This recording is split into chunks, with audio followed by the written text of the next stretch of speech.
Most of us fail in life because we're afraid of what everyone around you is thinking. That's 100% truth.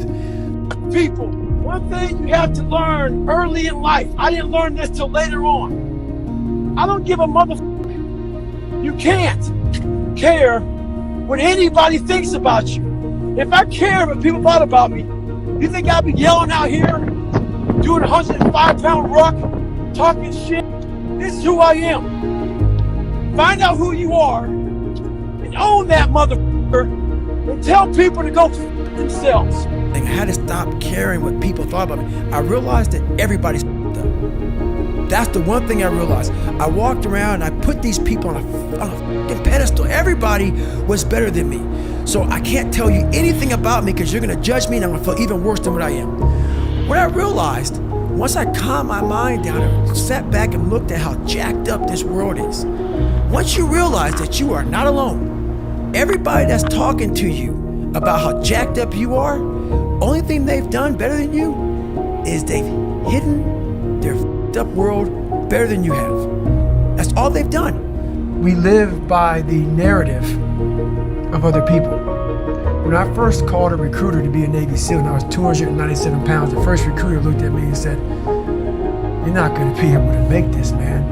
So what he was doing was he's projecting his energy on me. He knew he couldn't be a fucking Navy SEAL. So God helped this black guy, because I was only the 36th African American to make it through in over 70 years. How's this black fat guy gonna make it through in my ass? He wouldn't even want to try.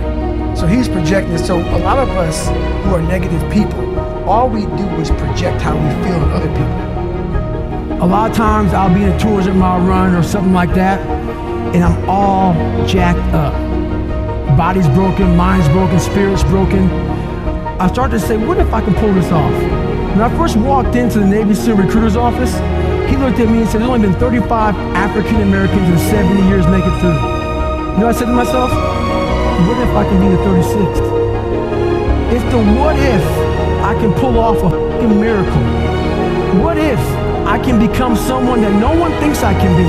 And just me talking about that, I have the hair going up on my arms because it makes me just like, what if? So what happens is there's a lot of negative people walking on the planet Earth who are afraid to try, because a lot of people are very negative in this world. So we are afraid to fail. Why? I told you, man, you shouldn't even try it, dude. Just chill out, relax. Why are you so crazy? Why are you so obsessed? So all that stuff drives the quitting mind, I call it. The mind wants to quit. The mind's tired. The mind thinks it's very deserving. So the biggest problem in this world is other people, not yourself.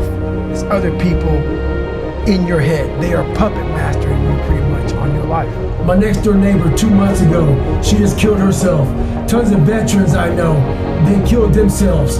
I got an email 2 weeks ago from a family member that an 11-year-old boy killed himself from people at school bullying him. One thing about life is that people in life, they're the ultimate puppet masters. They exploit your weakness and they love to walk you around life and own space in your head. One of the biggest ways to cut those strings and walk on your own 2 fucking feet to your own destination in life is to build self-respect, self-esteem, self-discipline, all those things. Stay hard is not just about going to the fucking gym. Stay hard is about going that extra step in the fucking can. That's what builds self-esteem and self-respect. Stay hard. Because I realized once I was talking to myself the right way and all this shit wasn't in my mind, wow, I went from this piece of shit kid who thought he was dumb, not successful, insecure, who stuttered when I first saw somebody, to a person who can now do all these things just because I now control my own mind. When you get to the point where you really fucking don't care, you're dangerous. You become very, very dangerous. I'm not saying don't care like, I don't care if I do that. No, when you don't care about other people and how they view you, about how you walk, how you talk, how you dress, where you want to go with your life,